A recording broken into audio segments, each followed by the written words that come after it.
in my feed, in my social media accounts, you came from somehow from nowhere. Like, okay, it's a year. It's been a year since you are out. You publish your first podcast, but then you came like a like a storm, like with a lot of valuable content. I like it so much what you do. For all of us, we have some emotional thing that happened, or something or someone we want to prove to.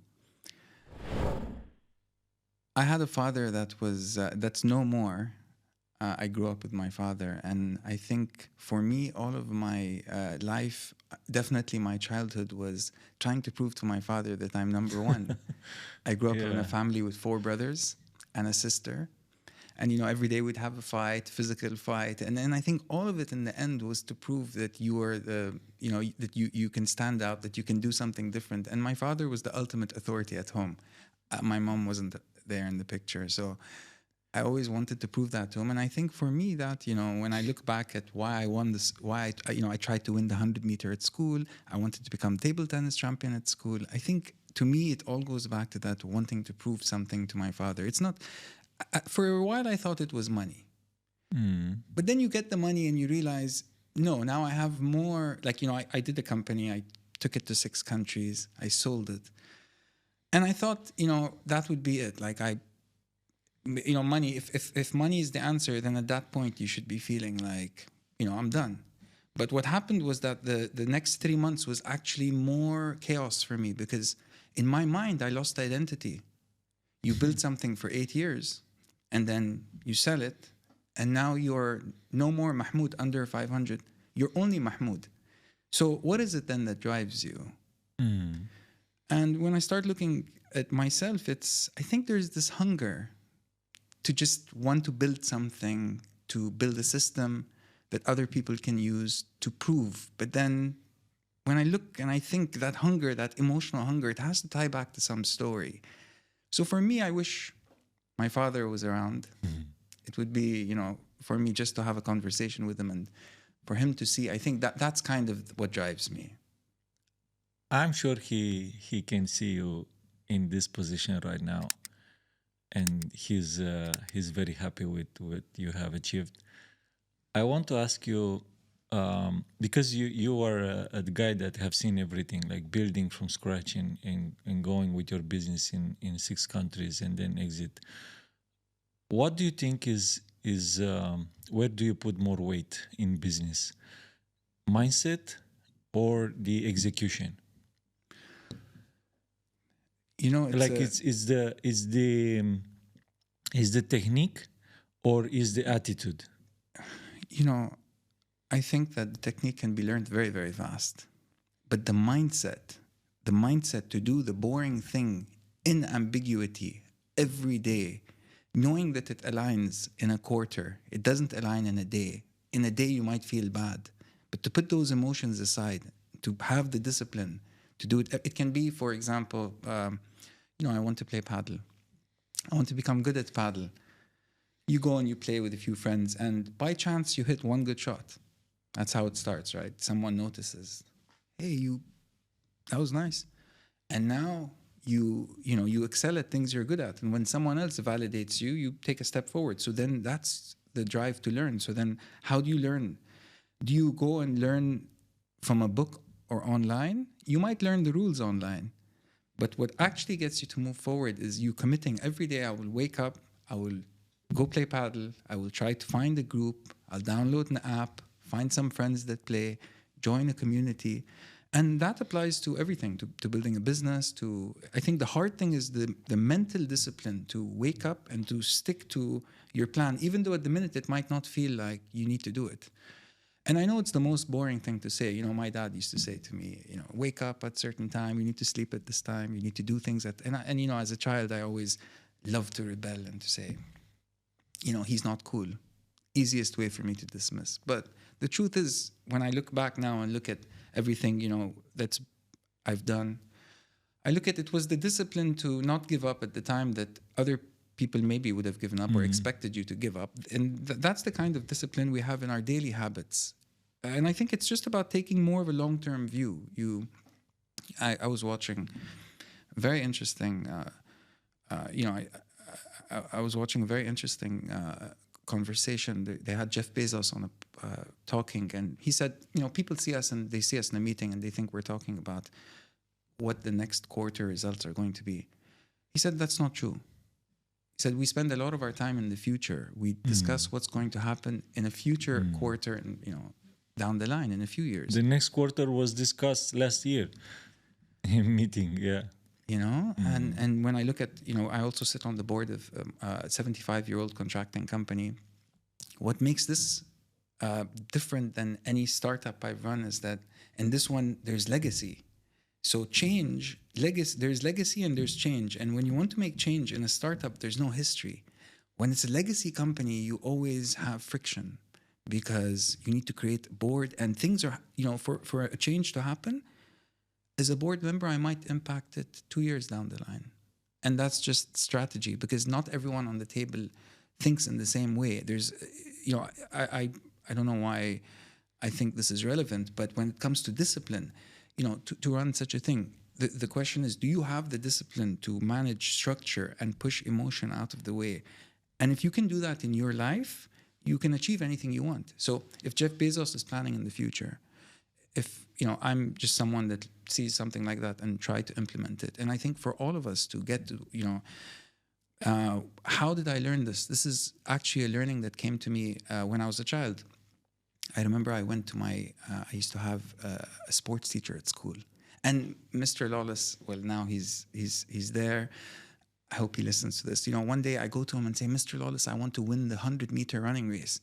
And he says to me, why are you so, like, the race is in next month, the old one just passed, the next one is in a month. Why do you want to win? And I said, I need to win this race. I said, Abdurrahman's the fastest guy in class and I need to become number one. So he tells me, fine, show up tomorrow at a certain time after school. So I'm now the only kid after school standing with the sports teacher. And he takes out this old clock. He pressed the button, it starts turning around, and he looks at me and he says, I want you to look at the goal, go in a straight line, full speed, and don't look left and right. You're not going to think about Abdurrahman. And every day for 2 weeks, that's exactly what I did, that discipline. And after 2 weeks, I did the race, I won it, and I realized that it wasn't about winning the race, it was about having that discipline. And that kind of gave me that I knew then if I wanted to do something, I could do it if I followed a strategic, implementation, and I mentally accepted before the physical. You look at any structural change that happens. Let's talk about any event in the world. Before that, stay with me, because I have something that I want to withdraw from you. Let's go. When you start the business, literally like your first baby steps, right, in business. In my opinion, I will share my angle and then you can have your take on this. The faster you reach a point where you, when you just start and have, like, let's say, just an idea, from that idea to literally have sort of business running, there is a lot of chaos. Okay, you need to acquire multiple skills. You need to have certain connections. You need to get in touch with suppliers. You need to have your team in place, at least the first people, and all these things. So my experience is the faster you fulfill this gap, right? And this one, it's baked by a lot of discipline, obviously. But the easiest and the faster way you be efficient with this to achieve this point where you can delegate faster. Everyone knows exactly what should be done. Okay, you build this relationship. Then it's a different vehicle already, right? Like, what's your take on this for the founders when they are at this stage where very, very early? Very, very early. You're talking about a company. Yeah, like I'm talking about specifically this stage. What is a company? A company is two people together. What creates a company is a rhythm. Two people meet every Saturday and they have a meeting. The minute the rhythm breaks, you don't have a company. So let's establish what is a company. It's a rhythm set by the leader. The leader can speak a certain way. Tomorrow, people that join the company follow those. Those are called values. So any two people that have a rhythm is a company. So you start a company, two people get infatuated with an idea. They think we heard this idea about a barber shop down this road. No one else has one. We're going to kill it. They go, and with this idea, they decide to do what? 3 months. It's the same 3 months for everyone. Whether you're writing a book, whether you're a lawyer, whether you're setting up a company, it's all the same rules. You need to interrogate everybody in that network, in that industry. How do you interrogate everyone in that industry? You pretend. You don't pretend. You actually want to learn. And one way of doing it is maybe setting up a podcast and interviewing everyone in that industry. And what if you asked a leader in that industry, what is the biggest misconception about running a barber shop? And he told you all the big problems with it. And then he told you he actually wanted to partner with someone that would start in that location. And he liked the way you were presenting and the amount of network you had. That's 3 months of you learning with discipline. You know, it can be through a podcast, it can be through interviews, it can be through getting to know them on LinkedIn, commenting on them, building relationships. If you're writing a book, you'd need to follow the same. A lawyer, FBI agent looking for someone, he does the same thing. So how do you become the... so we can call this stage like the collection stage. Collection stage. You want to understand the industry, the big players in the Collecting industry. data. Collecting data. You want them to know you. And this same skill you'd need throughout your company, because you can't have a closed door policy anymore. You need to be meeting people in the industry. That's how you learn. You go back to... do you see that this stage, it's the stage where like 95% get killed? Yeah, because you need to build your consistency. You need to have those weekly meetings. Let's talk about 3 months. 3 months is 4, 8, 12, 16 weekly meetings. You need to have them. In those meetings, who assigns tasks to who and who else joins the company, all of that gets figured out. But if you do it week by week, which is how startups run, very different than a legacy business that does it quarter by quarter. In a startup, it's week by week. So every week you show up. You have to show up. That's the rhythm of the company, the heartbeat. That can't go off. If that goes off for too long, there's no more company, because that'll ripple effect everywhere. So a community, a rhythm that defines it, that's called structure. And you have structure. And in every structure, there's an emotional authority. There's one person that guides the structure. There's one person that people come to for, is this right? How do they feel? They decide and you need to establish those power dynamics between founders early. The best ones are founders that, obviously have the same values, but their core competencies are different. An example could be, Danny trusts Mahmood, and they're friends to a certain amount. They respect each other, and there's an idea, but Danny is very different. His craft is very different than Mahmood. Mahmood's a great storyteller. Danny is a great execution guy. He will go and tell him to go and do something. He'll do it in 24 hours. He's the person that gets things done. And you have those two personalities. And usually it's not the same person. It's just, we are, when you look at the S&P 500, 94% of the companies or 96% of the companies are with co-founders or had started with co-founders. The Elon Musks of the world is 4% who do both. So if you're in the majority of people and you want a company, you need to start with attracting good people, and you can start by being a good person, having good values. So you find someone with good values and with core competencies. If two people are lawyers and they both are very introverted and they both no one can storytell, it becomes hard to make... You have the same 20% overlapping in the company. Yeah. Yeah, it's a nice one. So we have this... stage incredibly full of tasks, right? That you have to deliver, you have to get it done, and it's we call it the collection stage, right? Right. What's coming after? So how do you develop further?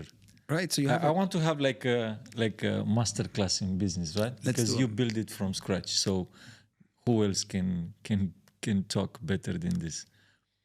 So I think when a problem comes to the founders in the beginning, there's 3 boxes. The first one is proof of concept. If it fits in proof of concept, or if it fits in scale, there's proof of concept, there's product market fit, and there's proof of scale. So, for example, a problem comes to them. Someone goes and says that Mahmoud and Danny are building a barber shop. And they find out that you can bring the chairs for cheaper from somewhere else. When you buy 10 pieces, you save 20%. That's a great problem and a great discussion. But it's a problem of scale. We are not in scale. We are a startup today and we don't even have one shop. No attention goes to that problem. You do the weekly meeting, and the weekly meeting, it's there, but you both decide that that's not something we need to know now. Today, we might need the fastest person that can deliver a quality leather chair or whatever chair that's designed for the shop. So it's about prioritizing tasks. And you prioritize, you might have only 3 main tasks for the week. Danny gets the license, Mahmoud interviews 3 people. Maybe another task could be one of them Find goes the and looks, location. find the location. Yeah. You know? Okay, so prioritize that the task that has the biggest impact tomorrow. Like Right. get things done tomorrow. We need to see next week sort of progress, right? We don't talk now about where is the 25th location, right? Exactly. Danny and Mahmoud go and split the tasks. Everyone comes back after a week to the weekly meeting. Danny presents his task. If he needs more time, he says. If Mahmoud has a task, he needs more time, he says. When you like one idea that you have, how much time do you spend in the research stage? Like, okay, I want to see a little bit more about this market. Yeah. I think I have a good idea, but let's see if someone else is doing it already, right? Like maybe who is there, who is building, what is the size of the market, in all these things, right? Like, You just touched upon the most important point, which is the competitor analysis. When any investor gets a pitch deck, the first page they go to, they look at the name of the company and all that. They go right away to the investor, to the market analysis. And they look at all the competitors who already exist so that they can build an association and say, oh, so you're like Super Trims. And then we say to the investor, no, we're a bit different. We have this. So the investor, the first thing he looks at in the pitch deck is the logo of the company he knows, which is usually your competitor. And if he looks at that and understands where your competitor is, you usually put it on an axis. And you mention, my competitors are here. Other people are doing this. We are in the Northstar. We are aiming to do haircuts in 20 minutes for a very reasonable price. Our strategy is command and conquer every corner of every block in the city.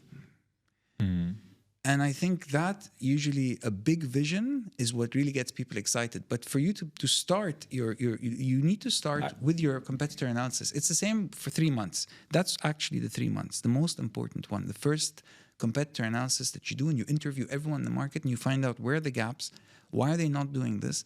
And that's where you start building your idea, refining your idea.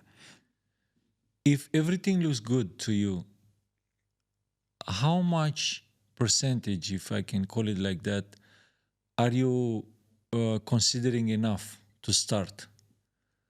Like, do you go in this research loop till you go crazy? Like, I want to know every single thing about all competitors?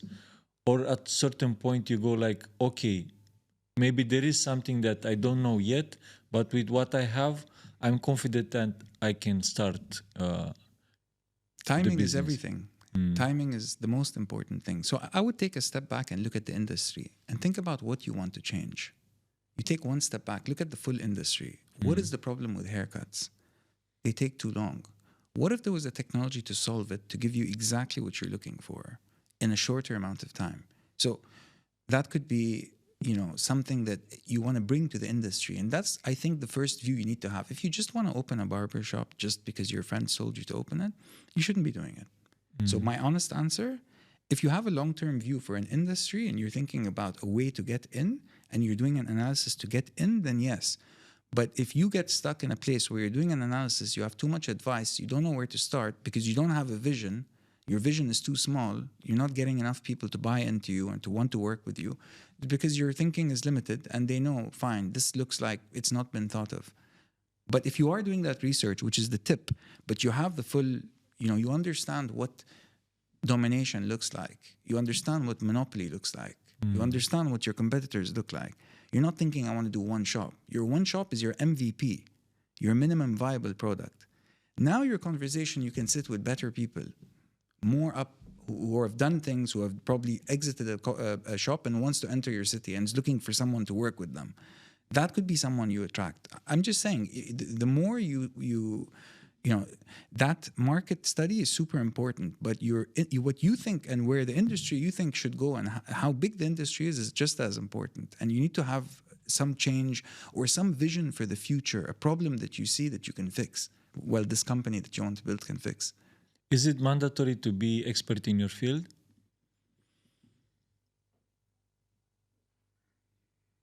Every company has an operator, and they have someone that that runs the board. So Would you invest in a company where the founder is not expert in his field?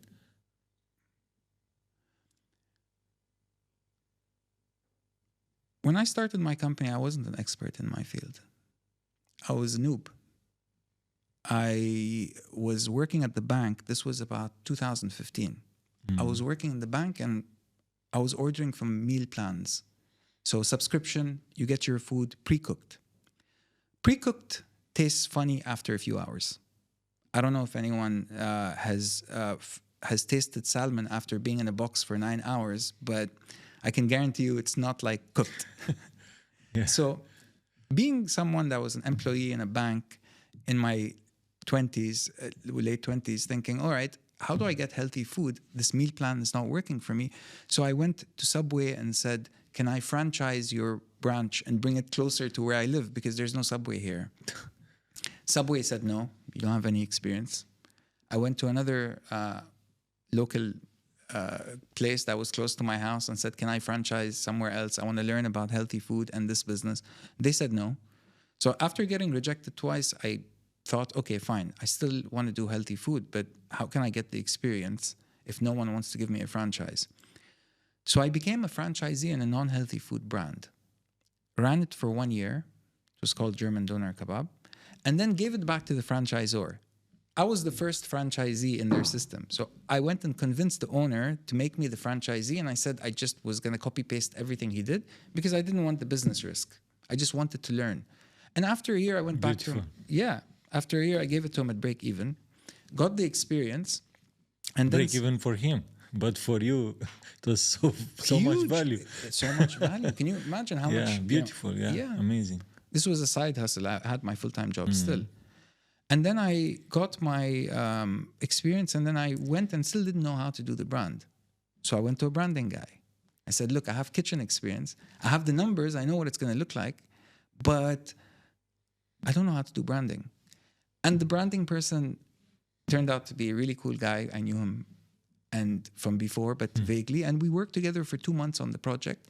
And we established that we enjoyed working on a project together. I think 2 months gives you a good sense about someone's values. Like, do they show up or do they not show up? You know, on the weekend, or do both of you work on the weekend or both of you not work on the weekend? And are you both aligned with that way of thinking?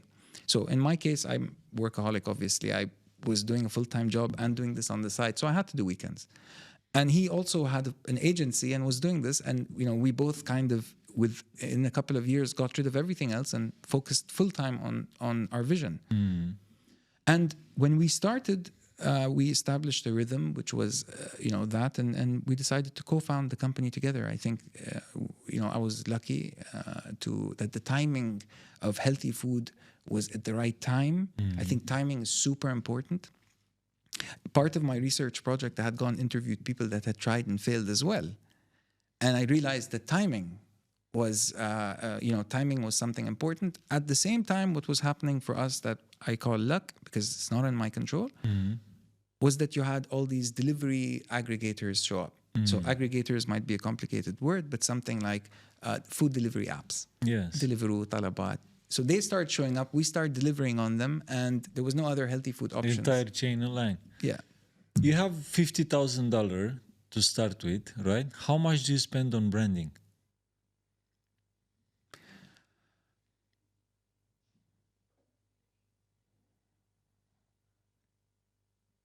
like branding, I'm talking about the entire package, right? Like you need to have a logo in place, you need to have your decks in place, you need to have your website in place, you need to have, let's say, sort of packaging if you have like your company food delivery, right? Like how much do you spend on that? Depends on what kind of a company it is. Is it a B2C company or a B2B company? Am I dealing with companies or am I trying to sell to people? Because No, it's B2C. B2C, then Yeah. my branding is my communication. I think it's important to spend and to have a good brand. So it's how people How see much you. do you spend? Like you have this graphic designer, it costs you, he will tell, I will do everything for you for $200.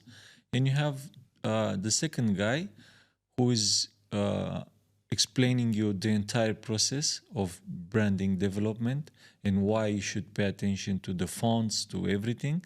And he will charge you $10,000. Are you selling premium or are you selling low income? I have products that are like high ticket, like maybe I don't know, let's say $2,000 package on monthly basis with a lot of benefits. But I have a low, Oh, $2,000. Yeah, I yeah, would definitely invest in branding. yeah. I think you're looking at $5,000 to $10,000 safe. You need to have good communication. If you're going B2C and you want to sell something at $2,000, you gotta look like you're $2,000. So the question is, when you start thinking to spend a lot of money in branding, it's a matter of who you're talking to. And If you talk timing. to And timing, right? Because if you spend $2,000 when you don't even have any idea about what product you want to build, also.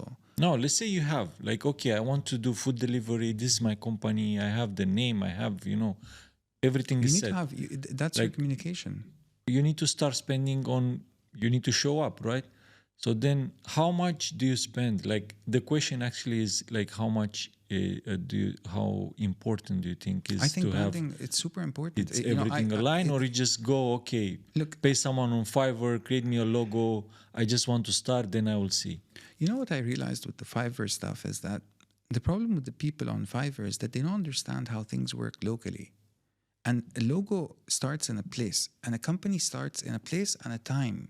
And in that timing, there are things happening, there are colors that are around. I would always, I look at the Fiverr stuff and then I realize that it's good, you want to build a global company, but you can always change your logo for global later. You need to first build locally and get some base of people. I think even if it's the initial network, that logo needs to speak to them. I would put emphasis on finding something that speaks to people.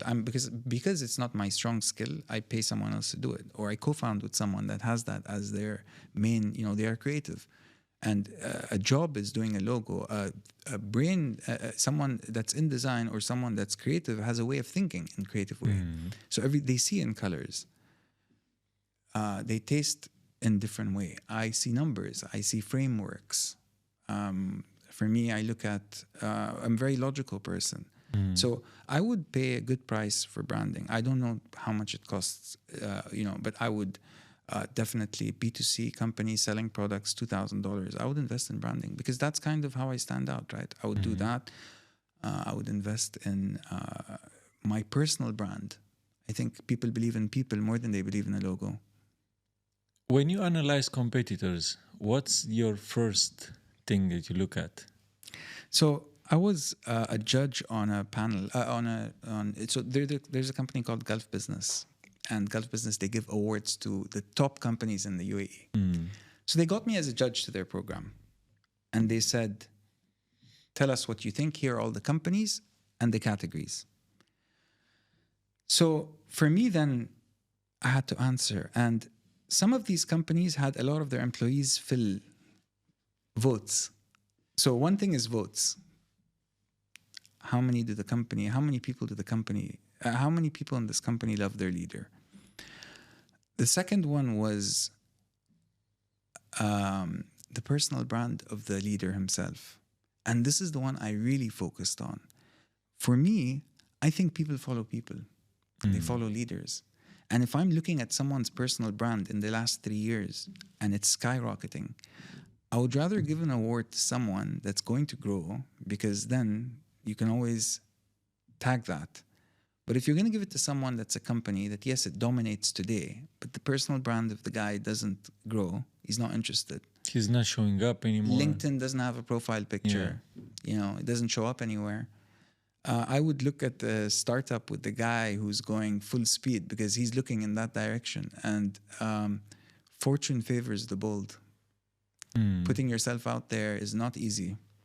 You know. So you want to understand, okay, this guy, my competitor, is big, but is not moving. He's sitting there on his chair in the last 3 years doing nothing. Still the biggest, but is not moving. But this guy is not as much as big as the biggest, but is coming like a crazy. Like this guy is a horse. Like they deliver, they are non-stop, they are everywhere, they are running gas. This is more dangerous player, right? Right, attention is currency.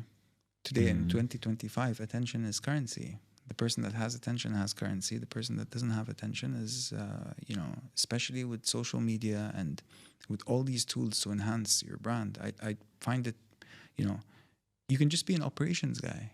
You're not going to be making deals if you don't show up. And you're not going to be showing up every day in an office with the best deal makers. You need to talk about something. So you need to trade. You need to trade information for credibility, and credibility is validation from attention. You get attention by showing up. Do you believe that some people, they are meant to be the second all their lives and they will be the best second ever? You know, if you're talking about leadership, leadership, like I'm talking like some guys, they are meant to be number one and they are there and you can see that they have something, they have their uniqueness, right? That's why they are leader. They have that small percentage in top of everyone else. But there's another guy who is the second. He can never be a leader. He's not the front end guy, but at the second, he's the best. Like you cannot replace him. Yeah, but I don't see it as one or second. I see it as everyone working together in a framework. So we look at someone like Elon Musk and you think, okay, he's doing all of this by himself. But no, he has a huge crew behind him and people that have stake in him. And even actually in Tesla, he has actually not the majority share.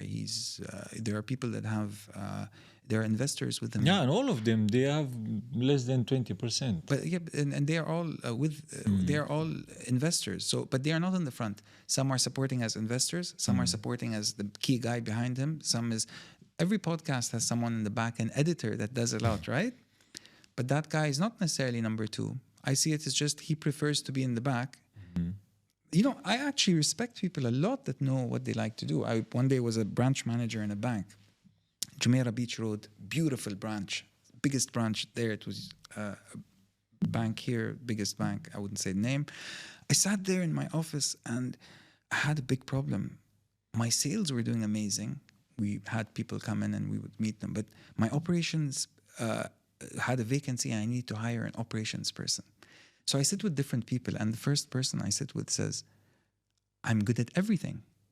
And I say, wait, what do you mean you're good at everything? I need someone for operations. And I can meet customers and I can do scheduled tasks, operations. Okay, next. 9 interviews had passed. And my manager calls me from Abu Dhabi saying, what are you doing? Hire someone. And I said, just give me the 10th person. Let me meet them. There's a structure. I need to finish 10 people. I can't hire before. He said, all right. So, and me patiently waiting. And the 10th person comes in front of me. A girl that was super introverted. Didn't say anything more than I asked. If I asked her how she was, she said, fine. I asked her, what do you like to do? She said, operations, I love it. Sales, 0. Don't ask me ever to sit in front of a customer. Don't ask me about sales. But if you give me an operational target, I will make sure I sit down and not leave work until everything is finished. Done. And I was like, bingo, that's the opposite of me. Yeah. I was someone that was closing deals as a branch manager. I'd met customers and she was the one on the back end that I needed as support. I didn't see her as number 2. When we spoke to each other, we both knew we were supporting the same structure. If I moved, she would fall. If she didn't do her part, I would fall. And I think that's collaboration. Now, on the outside, it might look like I'm the branch manager and she's the operations manager. But that's just, that's just formality. The truth is we actually depend on each other just as good. Like if I got replaced by another manager that wanted her to do sales, she would be compromised. If I got replaced by an operations person that didn't get operations, I would then have to do that work. Yes, it makes sense. We can think about it like Formula One, right? The pilot is there in the car running the race. He's obviously the front end guy, but we can only imagine what's happening behind, right? Like the entire team and these guys at the pit stop when, like, without them, you're just And they're useless, fast too. right? Yeah. Yeah, I agree with you. It was just a sort of analogy, like you as a leader and building businesses at scale. If you want to go big, there is obviously no reason to try even alone. There is no such a path building without other great people. And I think this is the most important. Like I literally put it in the top one priority for you as a founder to onboard, to call next to you in your vision to execute the business, the right people in the right department. Like to find, this is your job. You have only one job: to find the right guy, put it in the right place. Do you agree with that? 100%. And then the capital follows because you have all the job descriptions and you have some 2-3 months working together. And if you have more history, the better. If you have more people working on the idea, the better. The bigger the idea, the better the people you can get. The bigger the change you want to make in the industry, the bigger the people you can get also. The bigger the change you want to get in the industry, the bigger the investor you get. And, you know, an idea could be, let's go buy a company that's there. Because when you start thinking this way, there are people already doing what you want to do, but they're probably not testing new stuff. You can buy someone with running operations, much easier to get an investor. You know, I know investors who only buy when a company is 5 years old. It's just their mandate. He only buys, he takes a board seat, he buys minimum 25%. But he needs to be sitting there and the company needs to be 5-6 years. And when you ask him, he says, I don't believe anyone can be successful in less than 5 to 6 years. I need to see that the team made it after 5 years. What changes happened? But he'll invest a big amount and take a board seat, and he wants, you know, control. So there are different kinds of investors. I think the more you think about, and his first question would be industry. So if you're looking for that kind of investor, you answer the question: what am I going to change in the industry? Fine, you want to take my money and buy a company that's 5 years running, but what change is that company making that the other competitors are not doing? Where's the gap? Do you have any data to show it? Early investors in Uber. So Uber, there's a great book called How to Build a $1 Billion App. And I read this a few years ago. And it was talking about the case of Uber where you had the 3 of the co-founders sitting down and they didn't know if they had to develop the customer app first or the app for the drivers. You know, the egg or the chicken. So they basically decide to put their effort to develop an app for the drivers so the driver could tell another driver if they see traffic or people, and they just pin them so that the other person could come pick up the customer. And that's how they created it in the beginning. So back to my point, I think structure is super important, and deciding who joins you on the team.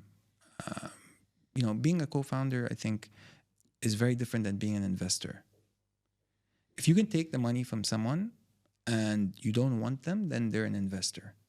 If you want someone with the money or without the money, then you kind of have to look at them. Actually, they're a super investor, I would say, or a co-founder if you're putting money as well. That's someone that can move, has the same values, and is not just giving you money. And those are rare. That's someone that really believes and is willing to put money if they have. If they don't, they're willing to do the work with you and have the same values. I would add another layer on everything what you just said. It's to be from your field as well. Like if you want to, look for investors. Let's say you run a restaurant. Ideally, your investor is running another 10 restaurants. You can have money from the guy who is sitting on Bali somewhere on the beach having, like, can throw you $2 million. Okay, you have the capital now. You can move. You can execute the business. But if you have only $500,000 from a guy who is running 10 restaurants, he can fulfill that 1.5 million gap in capital with a lot of valuable knowledge and mistakes that you're going to avoid just because he's 10 steps ahead, right? And I want to ask you now about, okay, you exited, right? Under 500. Who was Mahmoud the next day? Like, what did you find? And how do you see yourself right now in this version right now that is building in the media? Um, how do you see yourself now? Where do you see the next shooting? Nice, great question. After I left my startup, my baby that I was working on, the next day it felt like I had identity loss. I woke up, my phone wasn't ringing as much as it used to. You know, all these people that from different countries were calling, don't call anymore. And it made me realize that it wasn't the brand, it was my identity that was that needed to be that needed attention. So I went and took myself to. I first went through chaos. I remember becoming more burnt out. And I became burnt out. You know, when you imagine burnout, it's like a car stuck in a desert. And the more gas you step, the more you go deeper because the wheel just keeps turning. And that's exactly how I felt. So I ended up getting on a plane and took a plane to Europe to clear my mind. And on the plane, I read a couple of books. I read one on the plane and one when I got there. And one of the books said basically to, it was Atomic Habits and The Third Door. One of the books said to make a list of 25 things that you're working on. And I made that list and it took me a week to make the list. And one was, you know, buy a farm in Ghana for the carbon credits, fly there and see it. And like that, I was working on so many different things to get an identity because I'd lost my identity. And burnout became so deep for me that when I got on this plane trip and I realized that I had to make a list of 25 places and cut 20 and only focus on 5, that's when I realized that I wanted to do something that I loved. Back from my banking days, back from the restaurant business that I ran and sold, and back from where I am today, the thing that I would do if I didn't have money was to meet interesting people. So I decided to start a podcast. I had done some investments. I'd continued to do that. And then I said, let me start a podcast, meet interesting people who have ideas that are, have done interesting things and find out from them, what is success really like? And more, what did it cost you? You know, are you someone that has failure? How did you overcome that failure? And I think these are things that I would ask as a banker, I would ask as a friend, I would ask as, these are genuinely interesting questions for me to find out about someone. Is how do you, more the psychological, less about the logical part. And I realized that the logical part is at some point everyone kind of gets it. But it's the emotional part when you watch and then you're sitting down there thinking you can't do it, but then you see another person going through that similar emotion and then it clicks with you that we're not so different. We also can think one level above. We also can do... What do you think is that very, very tiny little difference that makes the difference? Limiting belief. That's why media is so powerful, because when you start seeing someone who looks like you and talks like you and is also normal and they can do what you're doing, then you realize, hey, I can do it too. And that's why I see media so powerful. I think media is usually the people that write the narrative. And if you can, it's basically all of us are in boxes. We go to work 9 to 5 in a box. We have someone to manage that time. And the way I think about it is if you don't control your own narrative, you're giving a chance for someone else to write it for you. So some narratives you can't control, like where you're born, your passport, those are all your identity, as we say, right? Our external identity. But then you also can have your own narrative. You can be someone that talks a certain way. You can have a certain tone. You can speak in short sentences or long sentences. You can influence people. You can not influence people. But I'm saying you're still young. You can still dream.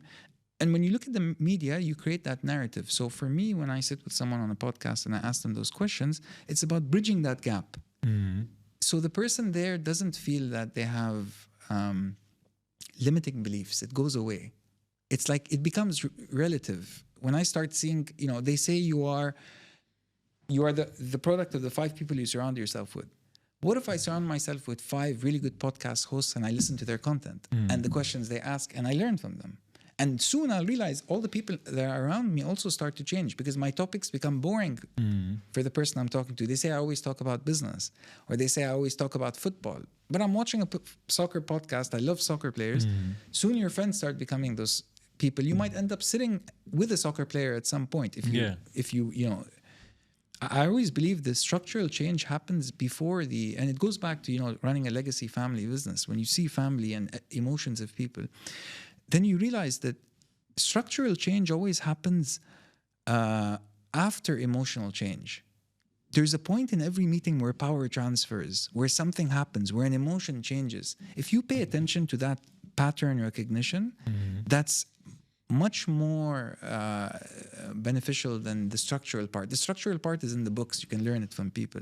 It's the emotional one that really is it's the one that controls the emotional temperature of the room that really dictates where things are going. Now you have rhythm and you have timing and you have the way you speak.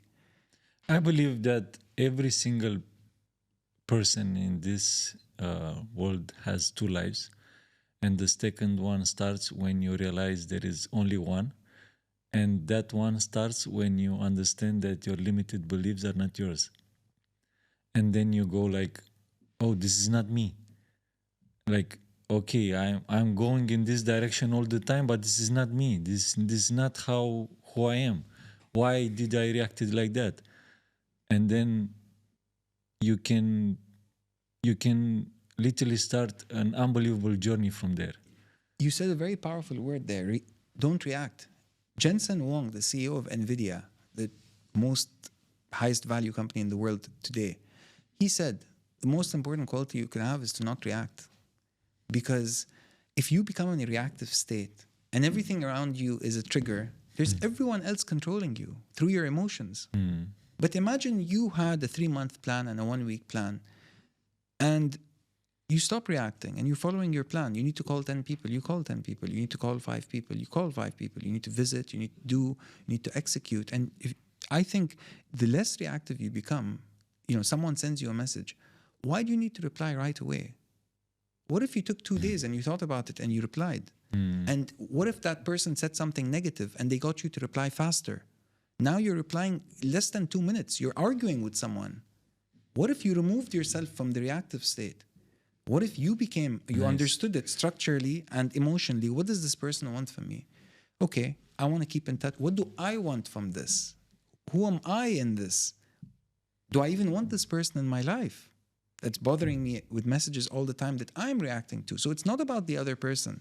Very easy for us to blame other factors. And like you said, the minute you realize it's not all happening to you, you're making everything happen. You're reacting to everything. This is another big one. Like when you become aware that you are in charge 100% of every single thing what's happening to you in your life, then you have a chance. Like there is no other gate. This is the gate that you have to go through. You have to understand that everything you own, everything. If you did something wrong to me, is because I position myself in a situation to meet you, to give you credit, to give you access. I allow you to have certain actions over my certain areas in my life, right? So I'm in charge. I did that. Like imagine this. You see a CEO of a huge company, the biggest company, right, that you think in your mind. And he's walking by and you think this guy has it together. He's an authority. He dominates his industry.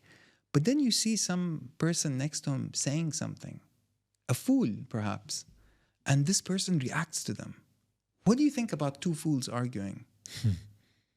You know what I mean? So that's the power of not being reactive. And I think just like just to reframe it in a way, we all are people of consequence, and it's just about us deciding: are we the one that is Are we shaping things, or are we falling in frames? There are frames we can't avoid, but there are frames we can control. Like what time we wake up, what sport we play, what we do. Is there a discipline in our life? Is there no discipline? What kind of habits are we creating? I think those are the discipline. So, it always goes back to discipline. And that's the hardest thing. I'm not here saying that I don't have bad days, that I don't want to show up. We all have those days. But it's about how do you, are you winning 54% of the time, or are you, which is just 4% more than half? Then you're ahead. Yes. You just need to win a little bit more than losing and have that discipline. And keep that for long enough. Keep it for long enough till the change that you want Yeah. happens. You don't need to win 100%. You're not going to get every customer that you call to say, okay. You just need to win enough, incrementally. And that's the discipline that's so hard for all of us, like as human beings. It's hard in those very tough moments when you don't see, like, you tried, it's not working, you call, it's not answering, you ask, it's not replying, like somehow we in this execution in business, we've been there, right? It's, you can't avoid that somehow. I don't know why, but there is hopefully only one time, but it's like multiple times, right? In that particular day, moment even of that day, you just need to keep going. That's it. Like, forget about that day, forget about all these 10 disaster calls that you had, you did mistake or rejections, or just delete them. Delete, they don't exist. And the new day is coming, you start again, start calling again. This is how you win. There is no other way. I was 16 years old and I wanted to buy a motorbike, and my father wouldn't give me the money. So I got a part-time job in a company that was new in Dubai. I was about 16 years old. This is about 20 years plus, and it was a company called Showtime. So I go show up there 4 hours a day, and they give me a list of people, and I have to call these customers. And I'll never forget this one phone call I had. It was the first rejection. And the guy picked up the phone. He must have been in another GCC country. And, hi, sir, what do you think about Showtime and our service? Don't call me again. This is a bad time. Who do you think you are? Your Showtime is X. You are X. And he hung up. And I put my phone down and I took my headset off. And I went downstairs, sitting by myself, thinking, Took it personally. Yeah. And then my manager comes looking for me. He's like, where did Mahmoud go? So he comes down and he picks me up, and I think it's very important at that point who guides you. Someone can make you feel worse, and someone can pick you up out of the trash, put you back on your seat and tell you, this was the first time it happened. It's going to happen every day for you till you learn that it's okay. And I'm like, what do you mean it's okay? This happens to you too? He said, dude, come listen to my calls. I'm getting rejected all the time. And you realize rejection is the cost of learning. But why is this so powerful? Like, the moment you hear that it happened to you as well, oh my God, I'm so relaxed. It's like I became so confident now. Yeah. Like my mind is in a different state immediately, suddenly, instantly. Like now I Why? know. Why is this confirmation that, okay, it happens to others is just so powerful for our mind? Humans. How do you explain this? Yeah, humans, they think in frames. And this goes back to our ancestors. When you see on TV loss, we all feel loss in our heart. Loss. And to everyone, it means something. And you can feel something even if you never experienced it. You can feel it through there are experiments on this. I wouldn't go into scientific detail, but we see 6 or 7 different emotions. And as a viewer, we go and put ourselves in the story, in the seat of the person in that story when it's relative to us. So now, if I'm an Emirati that's going to university here in Dubai and I'm 25 years old and I'm looking at this podcast and I saw another Emirati guy that's successful sitting there and talking about he got rejected, and now I'm just facing rejection in my life, I realized then that it's not only me. And that's the reason I think media is powerful, because it bridges that gap. It gives the other person a lift. They realize, hey, you're not alone. It's okay. Now I make phone calls. I get my phone much higher acceptance rate than when I was 16. But it had a journey to go through. Exactly. I'm a huge lover of media. Obviously, I'm a marketer, so I love media. It was there in my heart all the time, and now it's coming out in all its power with building ICN media. When was the moment you knew that media was for you? I understood that the coming from entrepreneurship, like I sold my businesses in e-commerce, and then I started investing in other businesses. And I realized that I'm not ready for that, because as an investor is a totally different avatar than entrepreneur. Like, you need to acquire all other type of skills. to become a good one, like great investor. But then I said, okay, how can I connect with great investors? Because I'm not there yet. So the answer was media. I said, okay, I need to run a podcast because the podcast, okay, if I call Mahmoud, let's talk about business in a Zoom call, the conversion is very low, close to zero, right? But inviting you in a professional studio, 5 cameras on us, like then publishing on 6 platforms, everyone wants that. So the conversion went to the roof. And I had access to players and investors and minds that otherwise wouldn't have been possible. Had it not been for the podcast. And then, sorry? I said, if it wasn't for the podcast, Yeah. Like, and then, yeah. like, I understood, like, okay, I have to do it. So you Do pushed I know how yourself to out- do it? No. Like, So I you- just started. And you didn't have any experience in media before that. No, like, no panels, no speaking. Now you have like no. 50K plus subscribers. That's proof that there are people that are listening. Yeah. I want to give credit to certain individuals, particularly Yatsu from Animoca, because he is one of the greatest investors in the blockchain, in digital assets, running Animoca brands, $5 billion investment. And he accepted to come on the podcast when we had only, I don't know, 200 views, something like that. He was on the stage on an event in Ras Al Khaimah. So I saw him. He's coming out of stage. I went to security line saying, please, I need to just shake hands.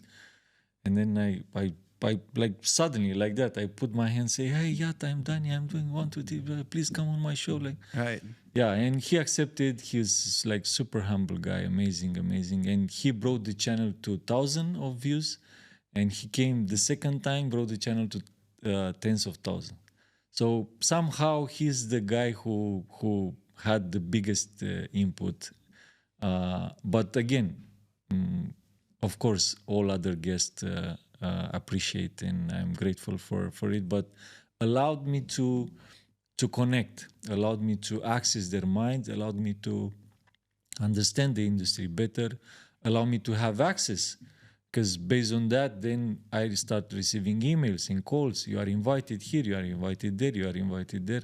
So literally my network exploded after I started the podcast. After a certain period, like after 10 or 15 episodes, something like that, because I interview, let's say, a lot of great individuals here. So then it worked very well. It's a very powerful marketing weapon. Awesome that you see that. Yeah. I think the world of podcasting is just getting started. Yeah. I see. President Trump won he went on Joe Rogan and then he became president. But if it's a very powerful execution. Once you add this media layer in front of your ecosystem, it doesn't matter if you are an investment fund or if you are, Bitcoin mining, whatever. Is like the moment you come in front end and put either is a media department or you just partnership with media companies to run for you certain things, but you need to have this media layer. You need to come and communicate and tell people how you do it, what you do, and so all these things. Because when other big players from outside, they want to come and build here, they will look who is talking, who is in the front row, and or if you're a judge, that's all you need. Or if you're a judge on a panel trying to evaluate the best companies in Dubai, you would look at the leaders who are posting, right, and who are growing their social profile. So when you give them an award, your award gets seen by more people. These are all my conversation nowadays with our clients, our customers in the ecosystem. The real reason that is because all the operational stuff has become commoditized. You have something like ChatGPT that takes away jobs of, now, you have the normal copywriters and, you have all of that soft stuff. And then you have now lawyers also getting, because when you think about it now, if you want to draft just something between you and a friend, an agreement, you don't need a lawyer. Like, okay, fine, maybe not the detailed, certain, I don't know, criminal case, but like at some point there's, you can look it up. Like you don't need to pay thousands. And then they, also The business was only for the very rich who can afford a lawyer and an accountant. Today, you don't even need both of those. You can start a business, prove a product, get some guys to buy it, and then, with the lowest of money, you might spend a bit on branding, which I really believe is. Stay 5 years with that guy, see what happens, and then as you Yeah. mentioned earlier, like I want to see you guys running the business for 5 years. Then we talk. Then we talk. you know, I think I have that, and then I also think about startups, and startups are a little bit different. I think that if somebody has done something before and they have proof that they can achieve hard things, and if they have even maybe a really good idea and the eagerness to do it, I think sometimes. Personally, I wear different hats. I think it depends on, I used to be a banker for 10 years. We used to look at no company below 3 years balance sheet audited. And because I was in tier 1 capital, I was looking at government and semi-government companies. So in terms of business, I think it's on that line. And the smaller the business, the higher the potential. So a small company can eat a big company. A big company can also eat a small company, but the potential there is much less in terms of growth. And I think if we all start by asking ourselves, what is the real change we want to make in the industry? I wanted, for example, just as basic as when I did my business, was just healthy food for everyone, something I could afford every day that's all around me, pretty much. And then we bought rights to 80 countries. We ended up reaching 6 and got bought out. But I think, that's pretty much, you just got to infuse a little bit of, and someone will tell you just, in your path of rejection, people will give you messages. It's very important to write it down. What emotion changed after and what logical thing changed. For example, Mahmoud sent a message to Danny. Danny didn't write back after that message. Mahmoud needs to go and see that message. Forget Danny is not a good guy and he didn't listen to me. Maybe you built that up. Maybe there's something you said. Maybe you're not talking about something he's interested in. Maybe what you have a problem with is not a problem for him. Maybe he's just busy for the next week. You are not his top priority. Just wait. Another angle. 100%. Just take yourself out of the victim mindset, I think, and realize, be less reactive. In a very squeezed version, I think, based on my view, is you need to strongly avoid to be controlled by words. And this one is in messages, in conversations, because words, like, you become an easy target. It's the easiest thing ever to produce, a bad word. Like, there's nothing easier in this world, right? So you strongly need to avoid that. That's like the foundation, right? And then you can move forward. I used to always... But we need to wrap it up because it is what it is. I have only one question at the end. Tell me, in a short version, your Northstar right now in the media field. Like, what do you want to... What's your ideal picture in the media right now? What do you want to go? I think I really support business conversations. I think to do with everything, but I think Dubai is a huge place that's growing for business, and I see interesting people and amazing people coming here. And if I could get grow a community of people that are interested in listening to business talks, and realize that, hey, this is actually the innovation capital is in the minds of people. And if the minds of people can get just something from every conversation, just one thing, one learning, I think the world can move up a level, and will fit perfectly with the logistics of the region and all the expansion that's growing. I think just the focus on the business community needs. And my North Star is to expand that business community. At the same time, I sit on the board of a few companies. Some are startups, and a couple are big ones. And I think for me to see those companies do well and grow with the exposure as well. Nice. Yeah. This is what's happening when the vibe is cool and the conversation is great.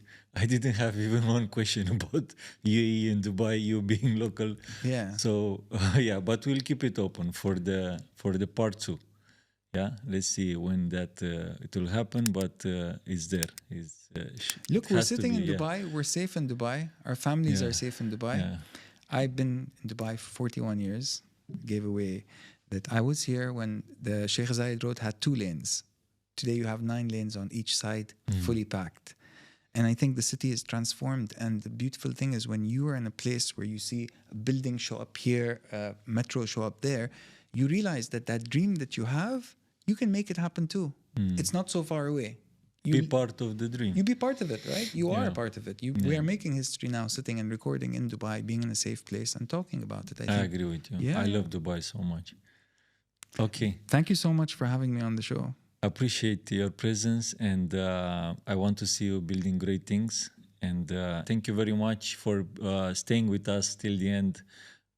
See you again on the next one. Thank you. Nice one, Danny. Thank you Great. very much. You could host.